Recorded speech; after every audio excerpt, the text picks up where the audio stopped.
Minister Billström, thank you so much for talking to DW. Today, we have the Ukrainians fighting inside Russian territory.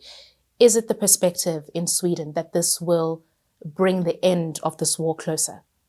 I think, and we should see it from that point of view, that everything that can hamper Russia's ability to do Ukrainians harm is a good thing. After all, it was Russia's illegal aggression against Ukraine that started this war, not Ukrainians attacking Russia. And that shouldn't be forgotten.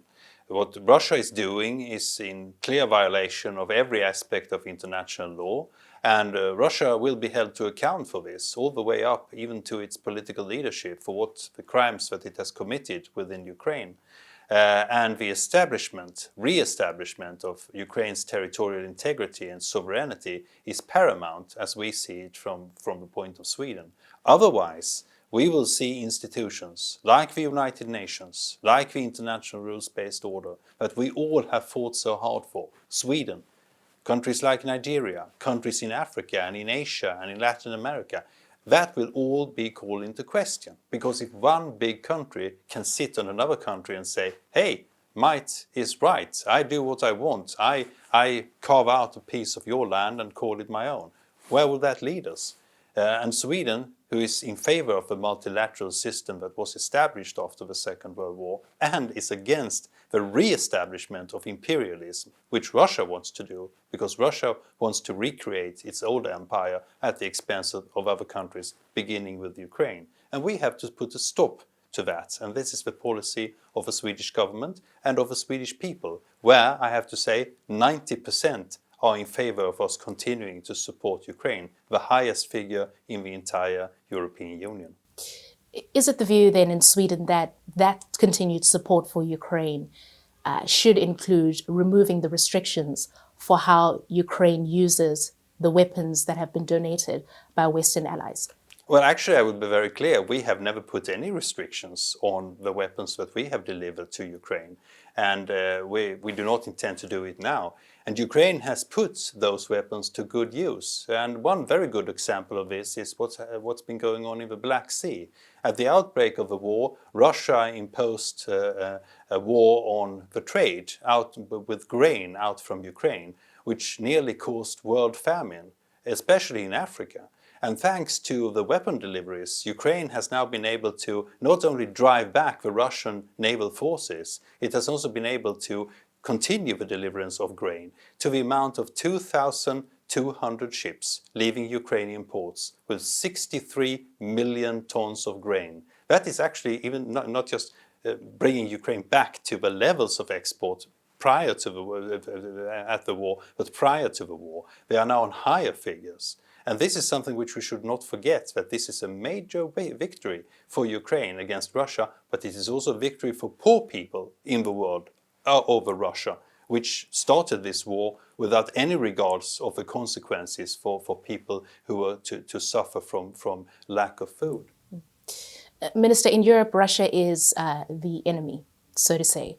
Here on the continent, Russia is a partner of choice, particularly when it pertains to military cooperation. Are you concerned about Russia's growing influence in the Sahel here in West Africa as well? Well, first of all, I think that there are some misunderstandings. Russia is not the old Soviet Union, of which, by the way, Ukraine was a part. We shouldn't forget that from a historical point of view. Russia is now something completely different. Russia is a neo-imperialistic state who has no regards for the international system that we established after 1945 and who wants to recreate its empire on the expense of other countries. And that also means Africa. Now when we see Russian mercenaries acting in various countries in the neighborhood, what are the real aims of those groups? Is it to preserve democracy? Is it to give the people of those countries rights and liberties? Of course not. It is the old imperial way. You want the natural resources of those countries to be brought under your control. And so, yes, we are very concerned about the activities, and so are many other democratically elected leaders in West Africa. we perceive Africa as an important partner in the fight against poverty and for democracy and liberal rights, where Sweden and the other Nordic countries have been steadfast allies all the way from anti-colonialism and the fight against apartheid onto modern times where we live today. And yes, we are concerned by countries who are trying to impose imperial ways once again in the world, and we should all be.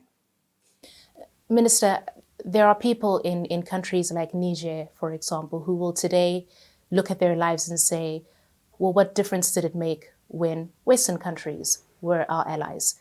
Insecurity was rising, the economic conditions were no better. It doesn't appear that being allied with the West, countries like France, has made these people's lives any better off. Well, one could perhaps also ask them, became their lives better after the military coups that ousted democratically elected leaders? That could perhaps also be a question asked to them. I think that we should always try to understand that the fight against poverty and the fight for better living conditions and improvements of people's lives has to come through democracy, not military coups. You know, when I grew up in the 1980s in Sweden, military coups in Africa was what we knew about Africa. That was the news I wouldn't say every day, but many days of the year. And we left that behind over the last decades and turned to democracy. Not so long ago, the majority of countries in ECOWAS, the Economic Cooperation of Western Africa, were democratic states. Isn't that a good thing? The fact that we, by that, have been able to reduce poverty? It's not the same as to say that everything has been perfect in West Africa or Africa as a whole, but I doubt very much that countries like Russia care very much for the ordinary man or woman in the streets of Niger or Burkina Faso or Mali. And perhaps in the fullness of time, people will feel differently about that. I hope so, and I hope that we, together with partners in Africa, will be able to show the way forward. And that is by cooperation and partnership. And the Nordic 5 foreign ministers have been here to show that we are in solidarity and in partnership with countries in this region, and have been so for decades. My own country, for example, have had good relations with Nigeria, the country where we are now, for 60 years. That's more than half a century. Minister, has there been any soul-searching on the part of Europe, just taking into account that we are in a world now where countries in Africa have options, right? They can choose the Russians, they can choose the Chinese over the traditional Western partners. There is a sense that you're losing Europe. I mean, you're losing ground in parts of the world like Africa and other countries that form the global South. Have you, as Europeans, done some soul searching about what it is that you could change in your engagement with this part of the world going forward? Well, first of all, I would like to actually point to some things which remains very steadfast, and that is the fact that many countries in Africa has voted against Russia and against Russia's illegal aggression of Ukraine in the United Nations General Assembly, and have continued to do so. And that shows very clearly that many states in Africa understands what this war is all about.